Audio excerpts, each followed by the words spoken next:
the road, we have any fast food you can think of. I drove here. I was like starving, so I was like, "Oh man, oh man, oh man." If you're coming here and you're hungry, you have options. Right. Every option. I went to that the pizza place around the corner. Not the one that's immediately on the corner, but the one that's right next to it, 2 stores over. Oh, that one's good. It had great reviews, so I was like, "Yeah, I'm gonna go there." It was pretty delicious. That's a good one. And I'm happy it's here because I was starving.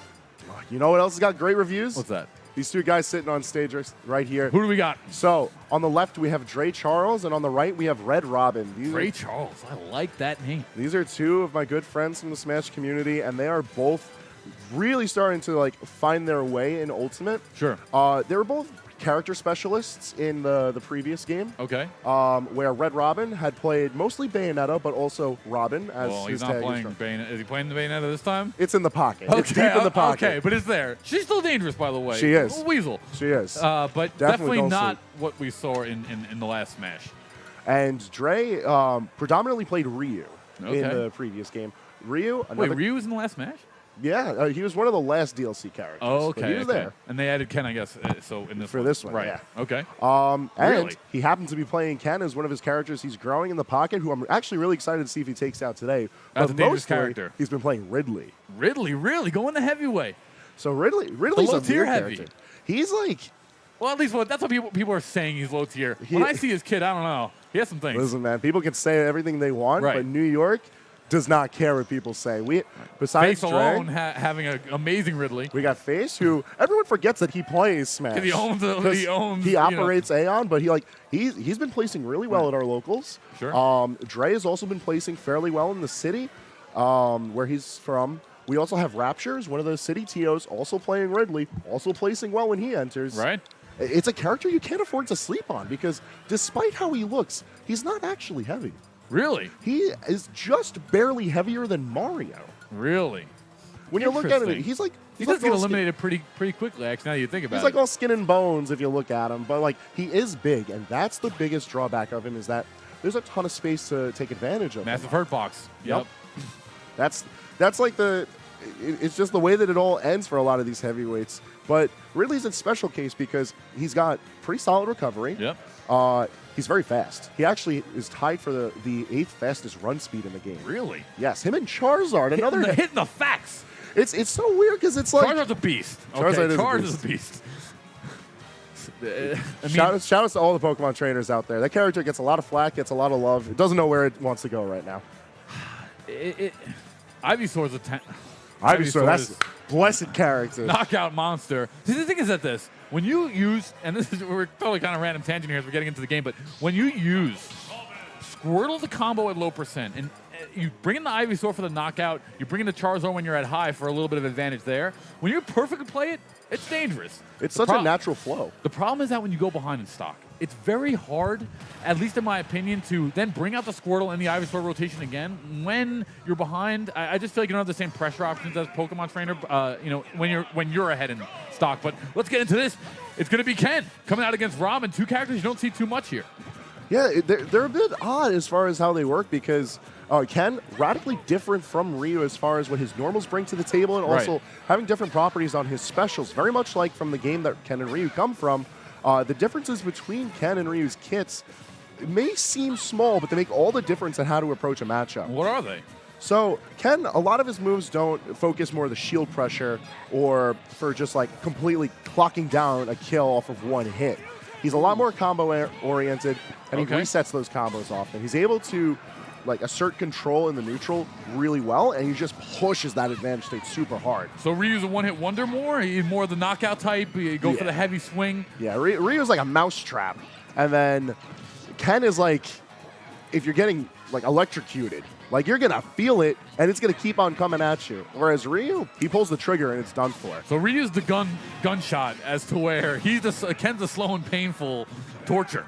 Basically. Okay, well, it's 90% here for both of these players. Robin, here on RedRobin, once again, another character you don't see too much as we see that forward B coming out from Robin to just lock up that press. That's a great move there to lock up the shield.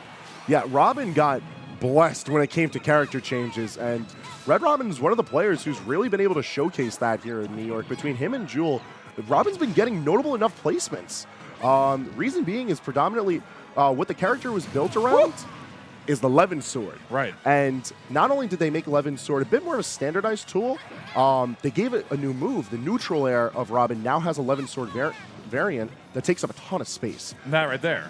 And on top of that... Or was that the up air we saw? That was the up air we saw, but the neutral air is used a lot for just contesting space aggressively, which is really important against a character like Ken.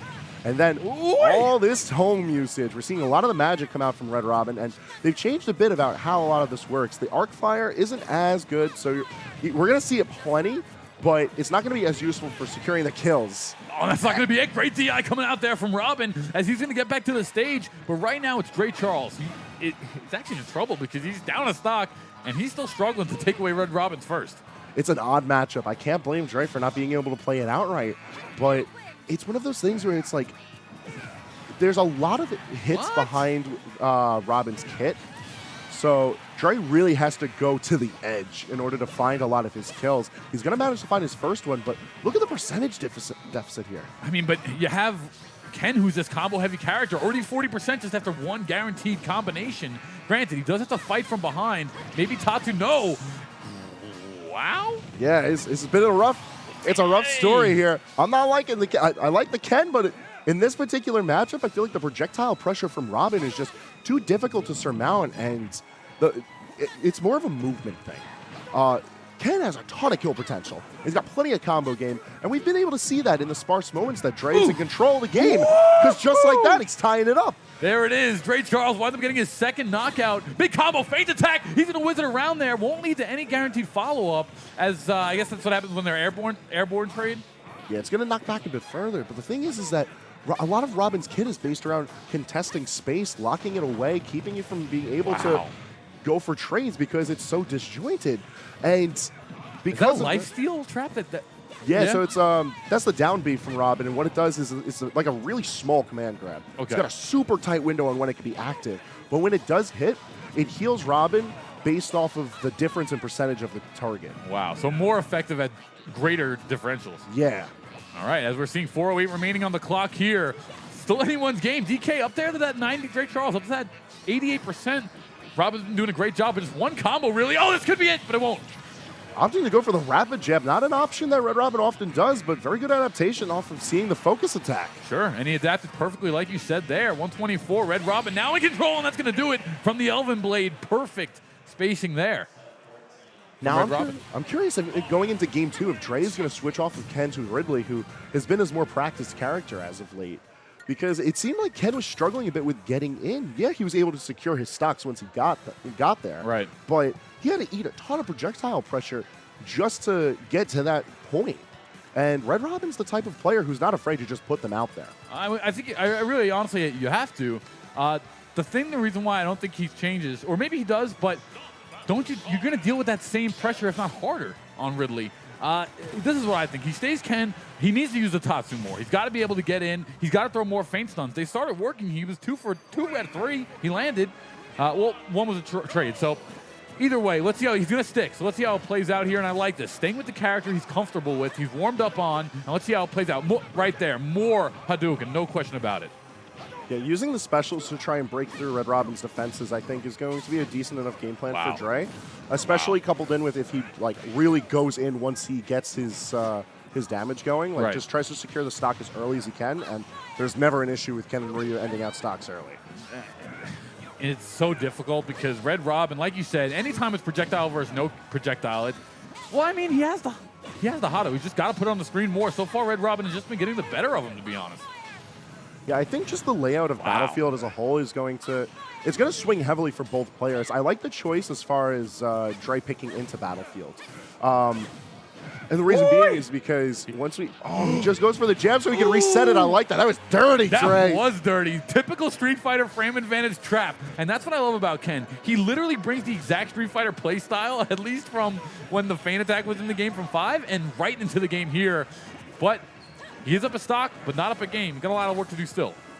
The triplat layout gives you such a good opportunity to play defensively. And we've seen this from opposite sides from these players.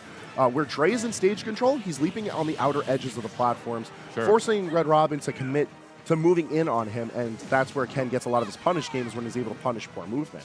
And then on the flip side of the coin, RedRobin has been able to hold center stage and use his projectiles to lock out. He's able to cover the platforms really well with his aerials, cover the sides with his projectiles, and overall, that's how we've been seeing RedRobin get a lot of damage on Dre. It just seems like the player that really is winds up taking the initiative and stays away from the reactionary playstyle is the one that has been the aggressor so far in the game. And not only that, we've seen it change tides quite a bit. Dre Charles has had plenty of openings. That last game, it went down to one stock apiece, 0% each. He could have easily taken that one. But so far, RedRobin, in the clutch moments, has been getting the better of him with some skilled play. Like situations like that. He's got to be careful about using the green tone, though. The Elwind is not only used offensively, as we've seen multiple times from RedRobin, but it's also used for his recovery. And if Dre forces that out as an option more and more, it's going to neglect RedRobin's ability to return to the stage. And you can see that as the tome falls, and now RedRobin has to wait for that to recharge. Otherwise, he's not coming back to the stage. I mean, so with Robin, what is it, three meter management, but Shoryuken heavy coming out there. Dre Charles, once again, it's 6% to 0 right in the game. Got to be able to clutch this one out, though, as he did in the last game. He needs this one to stay alive. This is such an interesting match to see because both of these players have such conflicting play styles. And seeing them clash like this so even-handedly is really nice to see. So far, it's been a great match to watch. Good grab there. First, a little bit of offense, but no, it'll be a drop by Dre Charles. And look at this. Each hit 13, 14%. But still, RedRobin has been in the lead.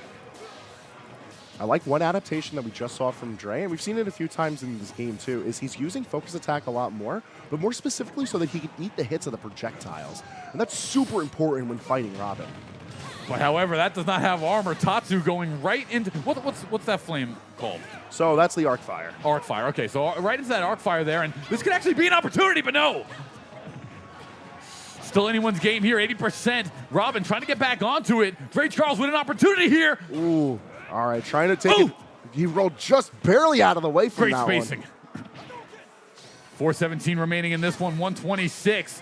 As Dre Charles has that rage factor, that knockback factor, but still, here goes RedRobin. First combo potential, feint attack from Dre Charles. Both of these players using spacing perfectly. Oh, could this be it? He's trying to find the shield pressure, but like I said earlier, ooh, he went for it! He whiffs it, and just like that, RedRobin's going to be securing a solid 2-0 over Dre, but honestly, the way that was fought, I would not be surprised if we see Dre later on in today's tournament. I mean, honestly, right there in that one situation, if Dre is 1 centimeter closer, that combo could connect. I mean, he hit the low. He hit the low. I mean.